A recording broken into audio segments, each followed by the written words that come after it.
17 বছর অত্যাচারিত হয়ে ফ্যাসিস্টকে যে ছাত্র জনতা বিদায় করলো, তাদেরকে নিয়ে আবার নির্বাচন যারা করতে চায়, আপনারা দেখছেন সারা দেশে ফ্যাসিস্টের কি অবস্থা।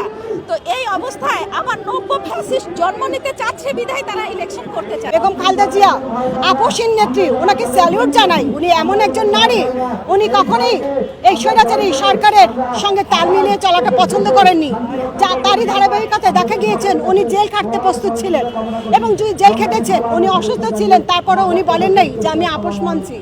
তো যে নারী আপোষহীনভাবে তার তার রাজনীতিটাকে এই পর্যন্ত নিয়ে এসেছে, তারই নেতৃবৃন্দ সেই সময় অনেক সুযোগ সুবিধা ভোগ করেছে এবং তারই মধ্যে ওনারাই এখন আবার চাচ্ছে যে এই আওয়ামী লীগ সরকার এবং জাতীয় পার্টি যদি ইলেকশন করে তারা স্বাগতম জানাবেন। এটা খুবই লজ্জাজনক এবং ধিক্কার জানাই। আওয়ামী লীগ এবং জাতীয় পার্টি এরা পরস্পর দোসর। আমরা চাই এই ধরনের দোসররা কোনো ধরনের কোনো ইলেকশনে যুক্ত হতে পারবে না। আপনারা জানেন যে জনগণের ম্যান্ডেট না থাকলে সেই দলের রাজনীতি বা ইলেকশন করার কোনো ধরনের অধিকার নেই। আমরা মনে করি আওয়ামী লীগের কোনো জনগণের ম্যান্ডেটকে এই প্রতিবাদ সভার মধ্যে দিয়ে বলে দিতে চাই, যেখানে আওয়ামী লীগের নেতাকর্মীকে পাওয়া যাবে তাদেরকে পুলিশের কাছে হস্তান্তর করা হবে এবং আইনানুগ ব্যবস্থা গ্রহণ করা হবে।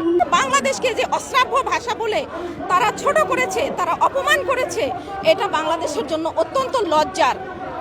এবং এই ন্যাক্কারজনক ঘটনার জন্য আমরা চাই যে এই ঘটনাটি যারা ঘটিয়েছে তাদের দ্রুত আইনের আওতায় এনে তাদের বিচার করা হোক। উনি তো চাইছেন ওনারা ইলেকশন আসলে স্বাগত জানাচ্ছে, আর আমাদের কেন্দ্রীয় নেতৃবৃন্দ তো কখনোই চাইছে না যে আওয়ামী লীগ সরকার আসবে তাকে স্বাগত জানাবে এবং তাদেরকে আবার দেশের রাজত্বে এসে আবার রাজ করতে দিবে, ফ্যাসিস্ট করতে দিবে। এটা তো স্পষ্ট বোঝা যাচ্ছে। তো যে দলের যে সাই দিবে তাকেই তো স্বাগতম জানাবে, আর যে দিবে না তাকে হয়তো ডিম মারবে, গালিগালাজ করবে। ফখরুলের পরিবারের কোনো রিলেটিভ সেখানে আন্দোলনে কখনো ছিল না, যার জন্য ওনাদেরকে বন্ধু হিসেবে মনে করছেন। আর এই আমাদের বৈষম্যবিরোধী আন্দোলন থেকে বেরিয়ে আসা আমাদের জানাব আখতার হোসেন ভাই, উনি হচ্ছেন গিয়ে 24 গণঅভ্যুত্থানের একজন যোদ্ধা। সেই ক্ষেত্রে ওনার প্রতি একটা রাগ খুব ঘৃণা কাজ করে। সেখানে পারলে ওনারা হয়তো মার্ডারও করে ফেলতে পারতেন সুযোগ পেলে। আপনারা হয়তো দেখেছেন যেভাবে হুমড়ি খেয়ে পড়ছিলেন বারবার এবং গাড়ির সামনে শুয়ে পড়েছেন এবং এত বাজে ভাষায় গালিগালাজ করছিলেন যে পাশাপাশি আমাদের তাসনিম যারা আপুকেও গালিগালাজ করছিলেন। তাদের কাছে এখন চরম শত্রু হচ্ছে বৈষম্যবিরোধী আন্দোলনের ছাত্র এবং এনসিপির নেতৃবৃন্দরা। যে প্রশাসনে এখনো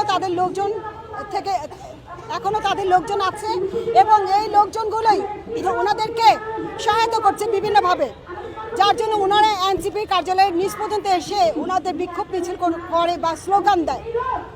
এটা লজ্জাজনক। অনেক সময় অনেক কথাই শুনতেছে, কখনো শুনতেছে বিএনপির সঙ্গে যাচ্ছে, কখনো জামাতের সঙ্গে যাচ্ছে, কখনো গণ অধিকার পরিষদের সঙ্গে যাচ্ছে। আসলে কার সাথে যাচ্ছে সময় আসছে বোঝা যাবে, আপনারা অপেক্ষা করেন।